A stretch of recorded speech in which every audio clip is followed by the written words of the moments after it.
नमस्कार. आजच्या व्हिडिओमध्ये खरं म्हणजे आपण एक वेगळाच प्रश्न घेतोय.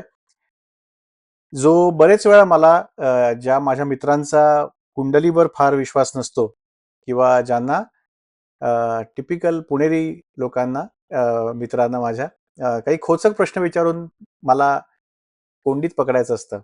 त्यांच्याकडनं हा एक प्रश्न अ, असा आला होता, की तुमच्या जर पत्रिकेमध्ये सगळं जन्माच्या वेळीच सगळं लिहिलेलं असेल, तर मग आपण शिकायचं कशाला? आपण कष्ट तरी कशाला करायचे? कारण तुमच्या पत्रिकेत जर राजयोग लिहिलेला असेल, तर मग तो राजयोग तुम्हाला मिळणारच आहे. तुम्हाला राज्यपद मिळणार आहे. मग तू कशाला काय उगीचच शिकायचं? तू कशाला क्लिनिकला जातो? तू कशाला पेशंट्सना औषध देतो? तू शिकला कशासाठी? काय केलं? कशासाठी हे सगळ्या गोष्टी केल्यास? तर हा प्रश्न खूप लोकांच्या मनात खरं म्हणजे येत असेल आणि अत्यंत लॉजिकल प्रश्न आहे हा. म्हणजे जरी त्यांचा हेतू वेगळा असेल, तरी हा प्रश्न खूपच लॉजिकल आहे आणि हा प्रश्न एकेकाळी मलाही पडला होता. त्याचं मी जे उत्तर शोधलंय, ते तुम्हाला देण्याचा मी आज प्रयत्न करतो.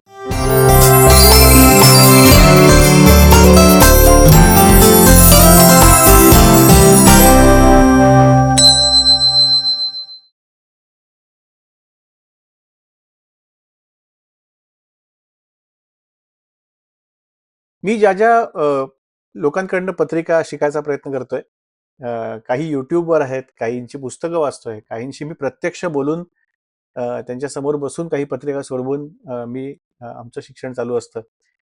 त्यामधल्या एका गुरूंनी मला खूप छान सांगितलं होतं, की पत्रिका म्हणजे काय आहे? तर तो एक प्लॅन आहे.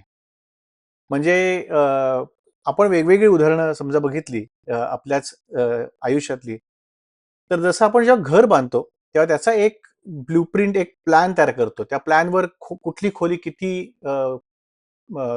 काय-काय क्षेत्रफळाची असणार आहे, ती कुठे असणार आहे, ओटा कुठे असेल, टॉयलेट्स कुठे असतील, बाल्कनी कुठे असेल, गच्ची आहे का? या सगळ्या गोष्टी त्या प्लॅनमध्ये लिहिलेल्या असतात. सर्व बाजूनी ती इमारत त्याचं एलिव्हेशन कसं असेल ते दाखवलेलं असतं. या सगळ्या गोष्टी असतात. आता प्लॅन झाला म्हणजे ती इमारत उभी राहिली का? तर नाही. तुम्हाला त्यासाठी फक्त प्लॅन करून उपयोगाचं नसतं. तर त्या प्लॅनप्रमाणे समजा तुम्ही वागलात, तर त्याच्यामध्ये तुम्हाला सिमेंट, काय, विटा, राबीट पुलंनी सांगितलेलं, त्या सगळ्या गोष्टी आणायला लागतात तिथे. त्या सगळ्या गोष्टी जमवायला लागतात. त्या गोष्टी नीट व्यवस्थित पद्धतीने मिक्स करायला लागतात आणि मग त्या सगळ्या गोष्टी वापरून तुम्ही ती इमारत तयार करता. सो प्लॅन म्हणजे काय असतं? व्हॉट इस बीन प्रॉमिस्ड आणि इमारत जी असते that is what is delivered by your कर्म. थोडक्यात कुंडली जी आहे ना, तर ती मला माझ्या त्या गुरूंनी असं सांगितलं होतं, की कुंडली तुला काय प्रॉमिस केलेलं आहे तुझ्या आयुष्यामध्ये, काय घडण्याची शक्यता आहे, कसले-कसले योग आहेत, ते फक्त दाखवते. ते तुला एक जी-पी-एस दाखवते. ती तुला एक मार्ग दाखवते, की या गोष्टी, ही स्टेशन्स तुझ्या आयुष्यामध्ये येण्याची शक्यता आहे. पण ती स्टेशन्स येणार का? ती कशी आणणार? कधी आणणार? ती लवकर येणार का थोडीशी उशिरा येणार? हे फायनली तुझं कर्म ठरवत असतं. सो कर्माला कुठेही सरोगेट नाही, त्याला कुठे काही पर्याय नाही. तुम्हाला कर्म हे करायलाच लागतं. पण जसं मी मागच्या व्हिडिओमध्ये म्हटलं होतं त्याचप्रमाणे, की अनेक वेळा असं होतं, की आपण कर्म करतो, पण तरी त्याला पुरेसं फळ मिळत नाही. त्याचं कारण आपल्याला नशिबाची, परिस्थितीची, पोषक वातावरणाची आपल्याला त्याला जोड मिळत नाही. पण जर ती जोड जर तुमच्या पत्रिकेत लिहिली असेल, तर तुम्ही योग्य कर्म केलंत, तर तुम्ही बरोबर त्याचं फळ तुम्हाला पुरेपूर मिळू शकतं. हा सगळा त्याच्या मागचा अ, विचार आहे. सो कायम पत्रिका बघताना काय लिहिलेलं आहे, कधी होणार आहे? आता असे प्रश्न येतात, की मला नोकरी कधी मिळेल? माझं लग्न कधी होईल? आणि बरेच वेळा असं होतं, माझ्याही बाबतीत असं झालेलं आहे, की मला ज्या काही कालखंड सांगितलेला होता एखादी गोष्ट घडण्यासाठी, त्याच्याऐवजी 1 वर्ष उशिरा, काही महिने लवकर या गोष्टी सुरू झाल्या. सो काळ बदलतो, तुमचं काळाचं गणित थोडंसं बदलू शकतं. फायनली हे गणित आहे आणि हे खूप जजमेंट आहे, खूप वेगवेगळे प्रकार त्याच्यामध्ये आहेत. सो काही गोष्टी पुढे-मागे होऊ शकतात. पण पत्रिका मेनली आम्हाला दाखवत असते, की काय प्रॉमिस केलेलं आहे, काय-काय योग तुमच्या आयुष्यामध्ये आहेत, कोण भेटणार आहे, कोण नाही भेटणार आहे, कुठली दुःख लिहिलेली आहेत, कुठल्या समस्या लिहिलेल्या आहेत, कुठले आनंद लिहिलेले आहेत, ते कोणाच्या सहकार्यातून ते अचीव्ह होणार आहे, ह्या सगळ्या गोष्टी लिहिलेल्या असतात. पण फायनली कर्म तर आहेच आहे. फक्त पोषक जमीन असून उपयोग नाही. तुम्हाला त्याच्यामध्ये बी पेरावं लागतं, त्याची मशागत करायला लागते.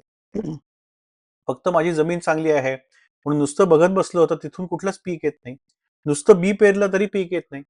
त्याची मशागत तर करावीच लागते, त्याची राखण करायला लागते.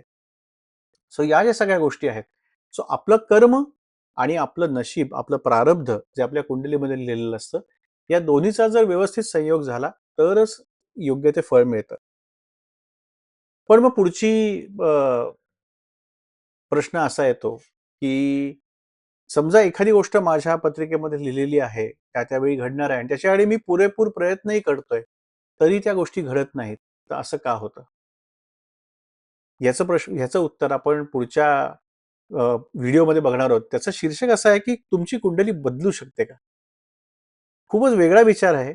कदाचित कुठल्याही पुस्तकामधला नाहीये. माझे काही मित्र जे आहेत, ज्यांच्याबरोबर मी ज्योतिषशास्त्र, कुंडली या गोष्टी डिस्कस करतो, त्यांच्याबरोबर विचार मंथन करताना हा विचार पुढे आला होता.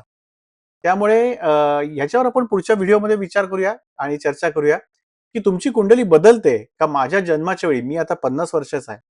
सो माझ्या 50 वर्षापूर्वी माझ्या जन्माच्या वेळी जी काही कुंडली केली गेली, तीच माझी आज कुंडली आहे का? थोडासा वेगळा विचार आहे. पण तो जर तुम्हाला जाणून घ्यायचा असेल, तर पुढच्या व्हिडिओची प्रतीक्षा करा आणि तुम्हाला हा व्हिडिओ आवडतोय का? हे नक्की मला कळवा. तुमचे काही कमेंट्स असतील, तुमचे काही प्रश्न असतील, तर तेही कमेंट सेक्शनमधून मला मला कळवा. आणि हा जो व्हिडिओ आवडत असेल, ही जी सीरीज तुम्हाला आवडत असेल, हा वेगळा विचार थोडासा जो मी मांडायचा प्रयत्न करतोय ज्योतिषाबद्दलचा, तर प्लीज हा चॅनेलला लाईक करा, सबस्क्राईब करा आणि तो इतरांबरोबर शेअर करा. नेहमी विचारले जाणारे प्रश्न घेऊन आपण पहिल्या महिन्यामध्ये, ऑगस्ट महिन्यामध्ये येतोय. त्यानंतर एक-एक ग्रह, राशी, भाव, नक्षत्र यांच्याबद्दल आपण विचार करणार आहोत. कशा पद्धतीने कसे गोचर वगैरे काम करतं, महादशा कशा काम करतात, या सगळ्याबद्दल आपण विचार करणार आहोत. तुमचं लग्न कुठलं आहे, लग्नस्थानी कुठली रास आहे, त्याप्रमाणे एक ढोबळ भविष्य, ज्याला आपण ब्लँक कुंडली म्हणतो, तसं काही वर्तवता येतं का, त्याच्याबद्दल आपण विचार करणार आहोत. अशा वेगवेगळ्या पद्धतीने ज्योतिषशास्त्राचा अभ्यास माझाही होणार आहे तुमच्याशी बोलता-बोलता आणि तुमचाही होणार आहे. पण त्यासाठी तुम्ही प्रश्न विचारणं फार गरजेचं आहे. सो प्रश्न विचारत राहा आणि व्हिडिओ बघत राहा, चॅनेलला सबस्क्राईब करा आणि काळजी घ्या. धन्यवाद.